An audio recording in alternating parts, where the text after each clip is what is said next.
Bom, eu acho que a Veridiana já tratou do essencial, mas eu queria pegar alguns pontos que ajudam a reforçar, a gente entender o que está acontecendo neste momento.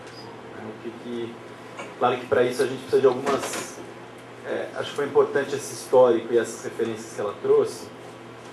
Mas vamos pensar o seguinte. Primeiro, telecomunicações em todo o mundo foi historicamente tratado como um monopólio natural. Vocês estão me ouvindo? Como diria o Éder, o pessoal do fundo.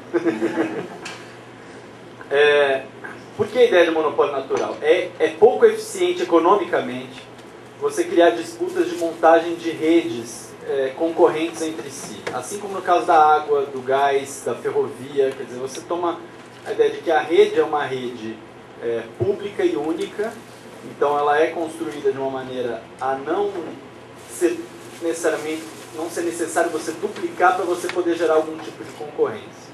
Porque é muito caro. O custo de montar uma rede distribuída no Brasil inteiro é um custo enorme, né? E se você tiver que construir uma rede para ser uma concorrente de uma empresa, você está falido, na verdade. Quer dizer, você entra com uma desvantagem muito grande, é uma barreira de entrada muito grande, e isso economicamente é considerado ineficiente. Então, quais são as opções? As opções sempre foram você trabalhar com concessões. O modelo de concessão, ele é um modelo que ele fala assim, tá bom, quem vai explorar é você. Só que você tem que oferecer acesso na sua rede a outras empresas para poderem ser competidoras, inclusive. Você tem uma série de obrigações de universalização, todas essas que a Veridiana foi falando, controle de tarifas, continuidade do serviço, e os bens são reversíveis, isto é, se você está tocando a concessão, ela parte um pouco do espírito do artigo 21 da Constituição, de que quem está provendo o serviço é o Estado, mas concedendo a uma empresa privada a exploração direta daquilo. Isso é importante porque isso dá a ideia da lógica desse sistema, uma lógica que fala assim, tá bom, se não é possível gerar competição naturalmente no mercado, etc., como é talvez no mercado de sapatos, de relógios, etc., nós vamos criando regras para garantir o interesse público nessa história. E o que nos preocupa, fundamentalmente, é perceber que o governo está, neste momento, abandonando a ideia de serviço público nas telecomunicações.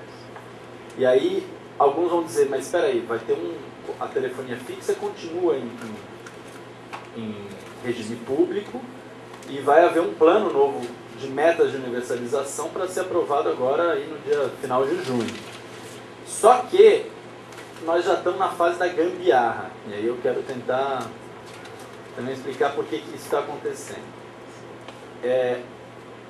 A telefonia, boa parte, como a Veridiana colocou, a maior parte das conexões fixas no Brasil são de ADSL, são feitas pelas operadoras de telefonia.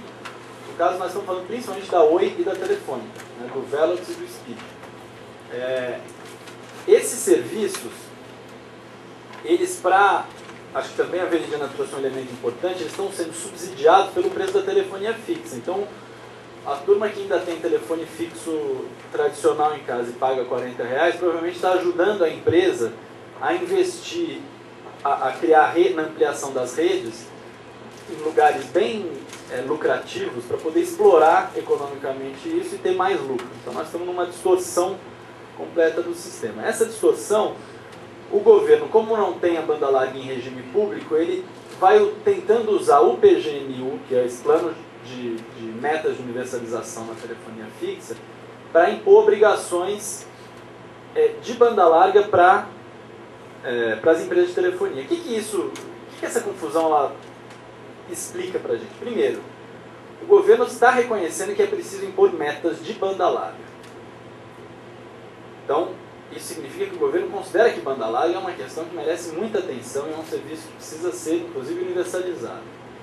Ele acha que, a essa altura, as metas de banda larga já são mais importantes que as metas de telefonia fixa. Quer dizer, a gente não está vendo... Houve até uma polêmica sobre instalação de orelhões, etc., de como que elas iam entrar no programa de universalização. Mas a grande polêmica é, vão entrar o tal dos backhauls ou não vão entrar os backhauls? Né? O que é o backhaul? É como se fosse um atacadista de internet na sua cidade. É o cara que é o ponto de presença em que esses milhares de pequenos provedores que quiserem fazer conexões vão lá e vão se conectar a ele, e ele dá o acesso, é como se fosse a estrada que tira a internet de São Paulo e leva para o resto do Brasil, ou de qualquer cidade, de Vitória, no Espírito Santo, e liga com as grandes redes. Então nós estamos pensando, pensar quase que numa árvore. A árvore, ela tem um grande caule, que são um tronco, né, que são os backbones, as espinhas dorsais. Depois ela vai tendo galhos com pontos que a gente poderia chamar dos backhauls. Depois as folhas, ali onde a seiva bruta e seiva elaborada, etc., elas vão sendo, são as redes dos municípios, aquilo que se chama da última milha. No fundo é um ponto que é o cara que vem do serviço para você, que tira num ponto central e vem para a Sueli, para o cérebro, para as pessoas especificamente. Então, voltando para aquela história, o que está acontecendo? O governo está percebeu um enorme gargalo nos backhauls e nos backbones, porque ele falou assim, tem prefeituras super bem intencionadas que falam assim, vamos fazer uma conexão para todo mundo aqui em Piraí, no Rio de Janeiro. Aí o cara vai lá, monta uma baita rede, monta uma estrutura, etc.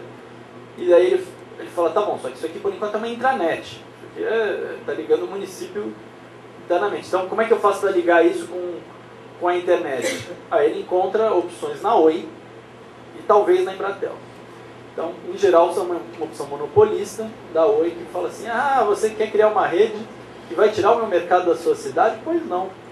A sua conta é de 27 mil reais por mês para alguns gigas de velocidade. Então, você tem um monopólio muito claro nesses backhauls. E aí o governo, ao criar a Telebrás, estava querendo criar concorrência nisso. Queria criar uma rede, usar a fibra ótica que já passa pelo Brasil inteiro, criar esses backhauls. A avaliação deles é que o pepino maior são esses backhauls, esses pontos de presença nas cidades, e atingir, como a Veridiana estava falando, uma quantidade razoável de município. E daí ele chega no município e fala assim, tá bom, Prefeitura de Piraí, você quer oferecer esse serviço? Você tem a opção da Oi, que é os 27 mil, e você tem a opção da Telebrás, que é 13 mil. Então, isso dá a condição de você baratear, claro que isso vai rebater no serviço do preço que o fulano paga na casa dele. Então, há gargalos claros na questão da infraestrutura, mas há um problema estrutural regulatório. O que está acontecendo neste momento é que o governo, em vez de ter um plano significa como é que a gente vai arquitetar isso, que tipo de obrigações a gente vai impor a cada um desses atores, as obrigações que a gente impõe ao provedor de ADSL é diferente das obrigações que a gente vai impor à NET, por exemplo. A NET é uma provedora grande, muito lucrativa nesse caso.